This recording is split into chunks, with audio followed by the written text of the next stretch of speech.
Good morning students, 11th class. और आज आपका ये नेक्स्ट लेक्चर है बिजनेस स्टडी का। चैप्टर आपका फर्स्ट चल रहा है और class work number 3। And today's topic is difference between business profession and employment. Business profession और एम्प्लॉयमेंट में क्या डिफरेंस होता है ये हमें करना है। ये आपका जो पेज नंबर है वो 19 और 20 नंबर पेज पे आपको ये मिलेगा।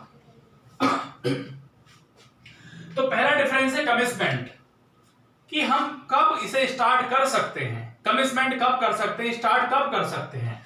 तो बिजनेस को जब भी बिजनेसमैन चाहे स्टार्ट किया जा सकता है। दूसरी चीज, प्रोफेशन कब स्टार्ट होता है। प्रोफेशन स्टार्ट होगा जब हम उस डिग्री को कंप्लीट कर लेंगे, जब हमें सर्टिफिकेट मिल जाएगा तब हम स्टार्ट कर सकते हैं प्रोफेशन को। प्रोफेशन में क्या चीज आती है, जैसे कि मान लीजिए डॉक्टर है तो प्रोफेशनल होते हैं, सीए है वो भी प्रोफेशनल होते हैं, एडवोकेट है वो भी प्रोफेशनल होते हैं। तीसरा आता है एम्प्लॉयमेंट। एम्प्लॉयमेंट कब स्टार्ट हो सकता है, रोजगार कब स्टार्ट हो सकता है। तो रोजगार स्टार्ट हो सकता है जब हमें ज्वाइनिंग मिल जाती है, जब हमें अपॉइंटमेंट लेटर मिल जाता है। किससे मिलता है, कंपनी से मिलता है, फर्म से मिलता है या एम्प्लॉयर से मिलता है। सेकंड डिफरेंस आता है क्वालिफिकेशन। क्या क्वालिफिकेशन चाहिए हमें। तो बिजनेस को करने के लिए कोई मिनिमम क्वालिफिकेशन की जरूरत नहीं है। बिजनेस कोई भी कर सकता है, क्वालिफाइड है तब भी, नॉन क्वालिफाइड है तब भी, यानी कि no minimum qualification should be required. Profession में क्वालिफिकेशन रिक्वायर्ड होती है, जैसे कि अगर भाई किसी को डॉक्टरी करनी है तो उसके पास एमबीबीएस या एमडी ये चीजें होनी चाहिए। सीए करने के लिए चार्टर्ड अकाउंटेंट का कोर्स होना चाहिए, और अगर कोई एडवोकेट बनता है तो एलएलबी होना चाहिए। Qualification depend on the nature of job. Employment में जो क्वालिफिकेशन होती है वो किस तरीके की जॉब है ये डिपेंड करता है। बहुत सी जॉब ऐसी होती हैं जैसे 12th बेस पर हो गई, कुछ जॉब ऐसी होती है जो ग्रेजुएशन के बाद हम कर सकते हैं, कुछ पोस्ट ग्रेजुएशन के बाद कर सकते हैं। तो वहां पे क्या क्वालिफिकेशन डिपेंड करते हैं किस तरीके की वो जॉब है। Third difference investment. इन्वेस्टमेंट का मतलब है कि हमें कितना इन्वेस्टमेंट करना पड़ता है।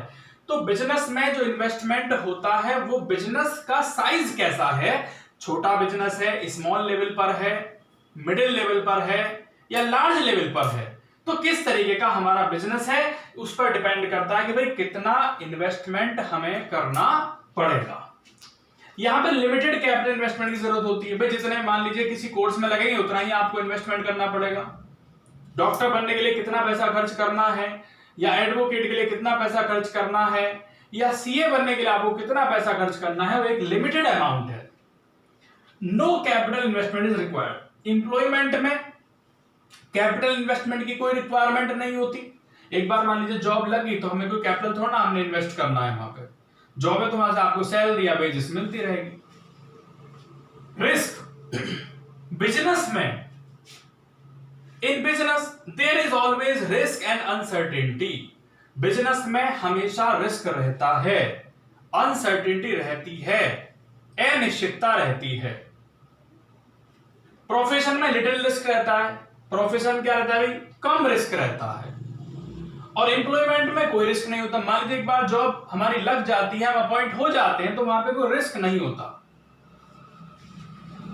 Transfer of interest. बिजनेस में ट्रांसफर ऑफ इंटरेस्ट पॉसिबल है कुछ फॉर्मेलिटीज के साथ में। हम बिजनेस को ट्रांसफर कर सकते हैं। मान लीजिए मेरा बिजनेस चल रहा है, मैं किसी दूसरे को ट्रांसफर कर सकता हूं, बेच सकता हूं उसे।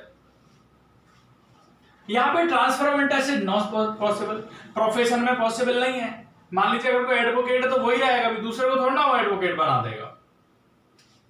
ऐसे यहां पे भी transfer of interest is not possible. Employment में भी transfer of interest not possible है। अगर किसी की जॉब है तो वहां पे उसी को जॉब पे जाना होगा, वो किसी दूसरे को जॉब पे ट्रांसफर नहीं कर सकता, कोई दूसरा बंदा उसकी जगह जॉब पर नहीं जा सकता। Main objective. बिजनेस का मेन ऑब्जेक्टिव क्या होता है, प्रॉफिट अर्न करना। बिजनेस का मेन ऑब्जेक्टिव होता है प्रॉफिट अर्न करना, पैसे कमाना। अगर कोई भी पर्सन बिजनेस करता है तो उसका एम होता है पैसे कमाना, प्रॉफिट कमाना। इसका मेन ऑब्जेक्टिव क्या है प्रोफेशन का, सर्विस प्रोवाइड कराना, सेवा करना। और यहां पर एम्प्लॉयमेंट का मेन ऑब्जेक्टिव क्या है? एम्प्लॉयमेंट किसे कहते हैं? जब कोई पर्सन किसी दूसरे के अंडर में जॉब करता है, वर्क करता है, और बदले में उसे क्या मिलता है? कंपनी से या फर्म से या मालिक से या एम्प्लॉयर से बदले में उसे पैसे मिलते हैं, रेम्यूनरेशन मिलता है, सैलरी मिलती है, वेजेस मिलता है। कोड ऑफ कंडक्ट, यहां पे there is no prescribed code of conduct. Business में कोई प्रेस्क्राइब्ड कोड ऑफ कंडक्ट नहीं होता। यहां पे कोड ऑफ कंडक्ट अप्लाइड होता है, प्रोफेशन में कोड ऑफ कंडक्ट होते हैं, रूल्स एंड रेगुलेशंस होते हैं, और एम्प्लॉयमेंट में बच्चों टर्म्स एंड कंडीशन होती हैं, रूल्स एंड रेगुलेशंस होते हैं। रिवॉर्ड, बिजनेस में रिवॉर्ड क्या है? हम बिजनेस कर रहे हैं, किस लिए कर रहे हैं? क्या रिवॉर्ड है बिजनेस में हमारे लिए? कि भाई बिजनेस में आपको प्रॉफिट मिलेगा, उसके बदले में रिवॉर्ड क्या है? उसका प्रतिफल क्या है? कि बदले में क्या मिलेगा? प्रॉफिट मिलेगा। और प्रोफेशन में रिवॉर्ड क्या होता है? फीस। प्रोफेशन में रिवॉर्ड क्या होता है? फीस। कि भाई कितनी फीस है, डॉक्टर साहब की कितनी फीस है, सीए की कितनी फीस है, कि हमें आईटीआर भरना है, मान लो इनकम टैक्स रिटर्न दाखिल करना है, तो सीएम से कितने पैसे चार्ज करेगा? मुझे अपने रिटर्न दाखिल करानी है, रिटर्न करवानी है, तो भी सीए की फीस कितनी होगी? मैं डॉक्टर के पास गया, डॉक्टर से पूछा डॉक्टर साहब आपकी फीस कितनी है, तो उनकी फीस होती है। ऐसे ही एडवोकेट की फीस होती है, मान लो कोई केस चल रहा है, भाई कितनी फीस है वकील साहब आपकी? 500 रुपए, 1000 रुपए, 2000 रुपए, जो भी है। और एम्प्लॉयमेंट में क्या है? रिवॉर्ड, उसे भाई सैलरी मिलेगी या वेजेस मिलेगा, ठीक है।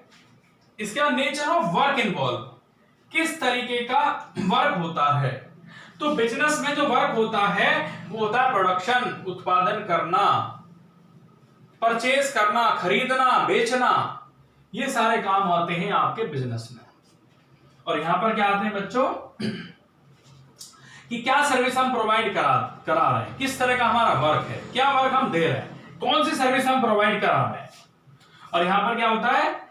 जो भी वर्क एम्प्लॉयर के द्वारा असाइन किया गया है, जो भी वर्क एम्प्लॉयर के द्वारा असाइन किया गया है, हमें जो वर्क दिया गया है वो वर्क करना, जो भी हमें मालिक ने दिया है। तो ये बच्चों आपको यहां तक करना है, ये वर्क आप अपनी नोटबुक में नोट करेंगे। Thank you.